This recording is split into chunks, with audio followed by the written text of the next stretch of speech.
تھوڑی دیر بعد سردار مہمان خانے میں داخل ہوا تو 5 جن اس کے منتظر تھے اور سردار کے لیے قطعی اجنبی تھے۔ جہاں تک اسے یاد پڑتا تھا وہ شاید پہلی مرتبہ ان سے مل رہا تھا۔ سردار کو دیکھتے ہی وہ پانچوں اٹھ کھڑے ہوئے۔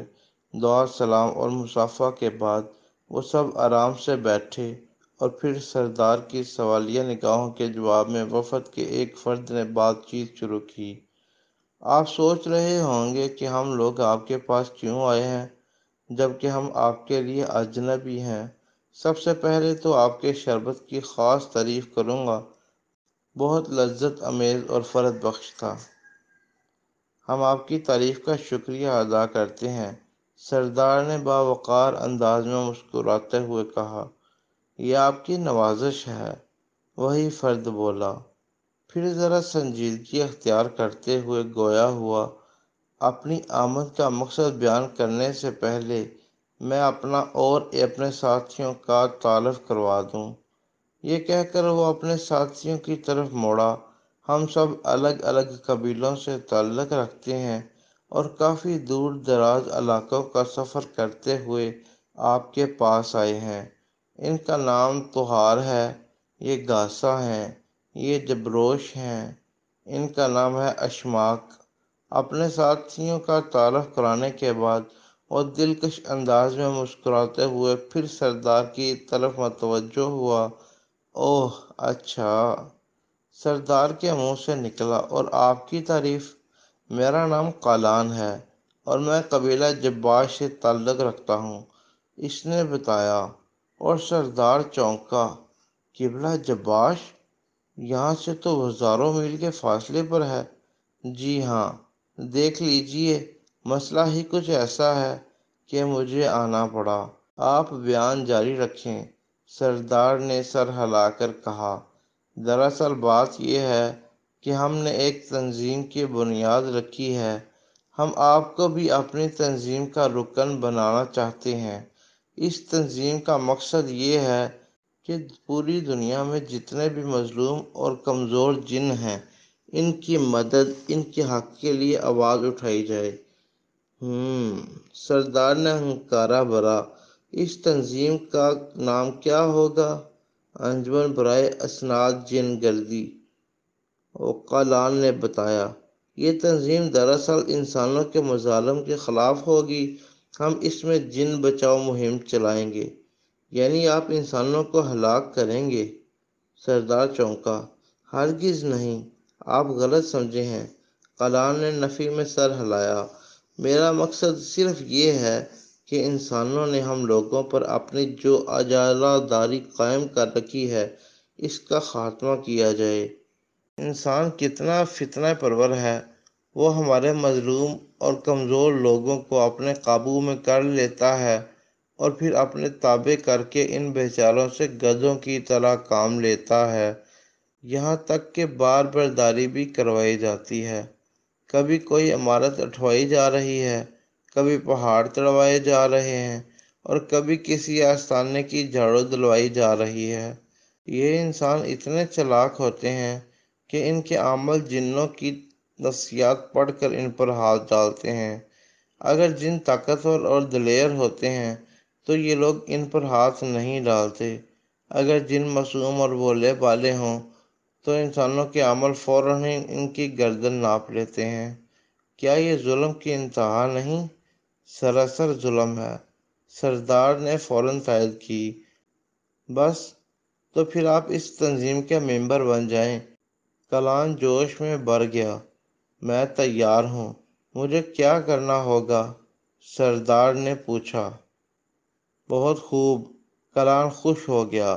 آپ نے کرنا کچھ بھی نہیں ہے، بس اس تنظیم کی پہلی میٹنگ کانفرنس میں شرکت کرنی ہے جہاں اس موضوع پر سیر حاصل گفتگو ہوگی۔ یعنی اب ہم لوگ بھی انسانوں کی طرح کاغذ کاروائیاں کریں گے اور مسئلہ کا حل صفر۔ کیوں؟ ایسی کوئی بات نہیں، قالان جلدی سے بولا۔ میٹنگ میں جو بھی فیصلہ ہوگا اس پر عمل کیا جائے گا۔ اچھا، سردار نے سانس لے کر کہا۔ آپ لوگوں کے ارادے بہت نیک اور مقصدیت سے بھرپور ہیں۔ میں بھی آج سے اس تنظیم کا ممبر ہوں۔ یہ کہہ کر سردار نے بڑی گرم جوشی سے ان سے ہاتھ ملایا۔ کلان بہت خوش دکھائی دے رہا تھا۔ اچھا، اب یہ بتائیے کہ میٹنگ کب اور کہاں ہوگی؟ سردار نے پوچھا۔ ہمالیہ کی ترائی میں، آج سے ٹھیک 1 ماہ بعد، کلان نے سرسراتی ہوئی آواز میں کہا۔ رات کا 1 بج چکا تھا، لیکن شدید تھکن کے باوجود ماں پارا کی آنکھوں سے نیند کوسوں دور تھی۔ وہ تھکن کا شکار اس لیے تھی کہ دن بھر پورے گھر کی صفائی ستھرائی میں لگی رہی تھی، اور اب گھر 14ویں کے چاند کی طرح جگمگا رہا تھا۔ اتوار کو لوگ ماں پارا کو دیکھنے کے لیے آ رہے تھے، اور گھر کی صفائی ستھرائی ضروری تھی۔ مانا کہ ماں پارا قطعی طور پر اس کے حق میں نہیں تھی، لیکن مشرقی لڑکی کب اپنے ماں باپ کے آگے زبان کھولتی ہے؟ یہ تھی تھکن کی وجہ، اور نیند اس لیے اس کی آنکھوں سے کوسوں دور تھی کہ آج جمعہ تھا، وقاف جن کا آج ہی کے دن اس سے ملنے کا وعدہ تھا، اور وہ بھی کچھ ہی دیر بعد، یعنی ٹھیک 2 بجے۔ ماں پارا کے دل کا عجیب عالم تھا، جسے میں چونٹیاں سی رینگ رہی تھیں۔ کئی خدشے اور وسوسے بھی تھے، جو خوابناک جذبوں کو گائل کر رہے تھے۔ اگر وقاف نہیں آیا تو کیا اسے بھی مجھ سے اتنی ہی محبت ہے جتنی مجھے ہے؟ اگر اگر وہ آ بھی گیا اور اور کسی کو پتہ چل گیا تو؟ ٹھنڈا ٹھنڈا پسینہ اس کے مساموں سے پھوٹ پڑا۔ وہ اٹھ کر ٹہلنے لگی۔ یوں ہی ٹہلتے ٹہلتے نہ جانے کتنی دیر گزر گئی۔ اچانک ہی اس کی نظر گھڑی کی طرف اٹھی تو کلیجہ ہی منہ کو آ گیا۔ 2 بجنے میں صرف 10 منٹ باقی تھے۔ ماں پارا کا برا حال ہو گیا۔ ٹانگیں نہ جانے کیوں لرزا اٹھیں۔ بہرحال اس نے کسی نہ کسی طور خود کو قابو میں کیا اور کمرے سے باہر نکل آئی۔ پورے گھر پر ہو کا عالم طاری تھا۔ برکت صاحب اور گلبانو خواب غفلت کا شکار تھے۔ ادھر ان کی بیٹی خواب دیکھ کر اس کی تعبیر ڈھونڈنے نکل رہی تھی۔ یہ حصہ بھی تاریکی میں ڈوبا ہوا تھا۔ باورچی خانہ کے ساتھ ہی اوپر جانے کے لیے زینے کا راستہ تھا۔ ماں پارا نے ذرا دیر رک کر ادھر ادھر دیکھا، اور پھر آہستہ آہستہ چلتی ہوئی زینے کے قریب آ پہنچی۔ اس نے ایک بار پھر مڑ کر دیکھا، اور کسی طرف سے کوئی آہٹ نہ پا کر زینے پر قدم رکھ دیا۔ چھت پر آ پہنچی۔ آسمان تارے جگمگا رہے تھے۔ دور دور تک تاریکی اور سناٹے کا راج تھا۔ ہو کا یہ عالم تھا کہ اگر سوئی بھی گرا دی جائے تو اس کی بھی گونج سنائی دیتی۔ ماں پارا کو اب کچھ ڈر سا محسوس ہونے لگا۔ وہ جذبات کی رو میں بہہ کر اوپر چلی آئی، لیکن اب رات اور تنہائی کے خوف سے اس کے حواس پر اثر انداز ہونا شروع کر دیا۔ وہ ادھر ادھر دیکھتے جا رہی تھی۔ دور دور تک آسمان صاف اور بے کراں دکھائی دے رہا تھا۔ کیا وہ نہیں آئے گا؟ ماں پارا کے دل نے خدشہ ظاہر کیا۔ عین اسی وقت بادلوں کی سی گرم گرج ہوئی، اور دوسرے ہی لمحے وقاف اس طرح چھت پر ظاہر ہوا کہ وہ مالوت کے کندھے پر سوار تھا۔ وقاف کے ہونٹوں پر ایک دلکش سی مسکراہٹ تھی، جو ستاروں کی نرم روشنی میں اور بھی زیادہ دلکش معلوم ہو رہی تھی۔ ماں پارا اور وقاف مبہوت ہو کر ایک دوسرے کو تک رہے تھے۔ نہ جانے کتنی دیر اسی طرح ہو گئی۔ آخر مالوت کی جھنجھلائی ہوئی آواز نے اس سکوت کو توڑا۔ میری جان تو بخش دو! کیا تم نے واقعی مجھے گدھا ہی سمجھ لیا ہے؟ مالوت کی آواز گونجی تھی۔ وقاف ہڑبڑا کر اس کے کندھے سے نیچے اتر آیا۔ اس کے اترتے ہی مالوت نے ایک طویل سانس لی۔ اب تم دونوں خوب دل کھول کر باتیں کرو، میں ادھر کونے میں کھڑا ہوں۔ یہ کہہ کر مالوت وہاں سے ہٹ گیا۔ یہ کون ہے؟ مالوت کے دور ہوتے ہی ماں پارا نے پوچھا۔ میرا بہترین دوست مالوت، اپنی مثال آپ ہے۔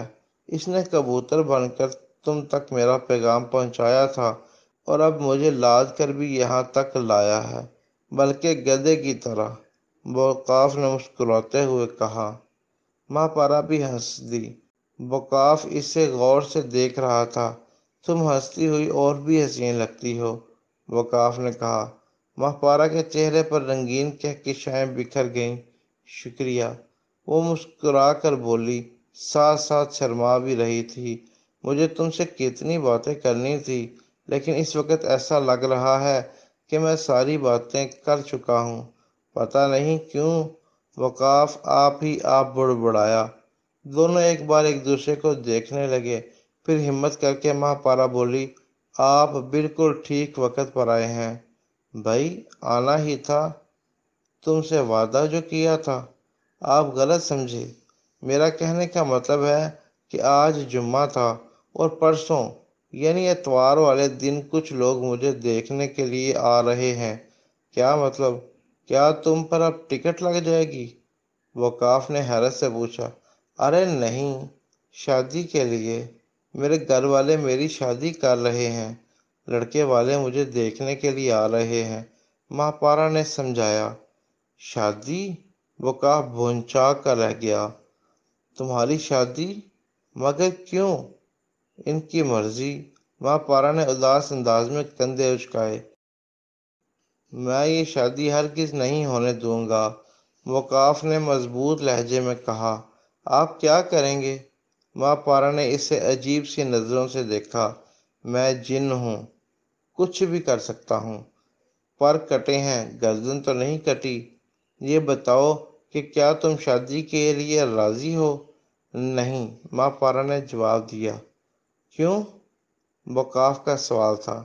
میرے دل میں کسی اور کے لیے خانہ خالی ہے، ماہپارہ نے بتایا۔ کون ہے وہ خوش قسمت؟ وقاف نے مسکرا کر پوچھا۔ جواباً ماہپارہ نے شرما کر سر جھکا لیا۔ مجھے جواب مل گیا۔ میرے دل کا بھی یہی عالم ہے۔ ہر پل تمہاری یاد ستاتی ہے۔ میری زندگی کا لمحہ لمحہ تمہارے نام ہو چکا ہے۔ اے جانے وقاف، اپنا نام تو بتا دو۔ ماہپارہ۔ ماہپارہ نام ہے میرا۔ واقعی، تمہاری طرح تمہارا نام بھی بہت خوبصورت ہے۔ اور ہاں، یہ بتاؤ کہ وہ لوگ کس وقت آئیں گے؟ میرا مطلب ہے کہ لڑکے والے۔ اتوار کی شام کو، ماہپارہ نے بتایا۔ دوستو، کیا وقاف ماہپارہ کی شادی روک پائے گا؟ دوستو، کیا ماہپارہ اور وقاف کی شادی ہو پائے گی؟ دوستو، یہ سب جاننے کے لیے دیکھتے رہیے ایزی وائز۔ دوستو، ہمارے چینل کو سبسکرائب کر لیں اور لائک اینڈ شیئر ضرور کر دیں تاکہ ہمارے آنے والی ویڈیو آپ تک پہلے پہنچے۔ شکریہ۔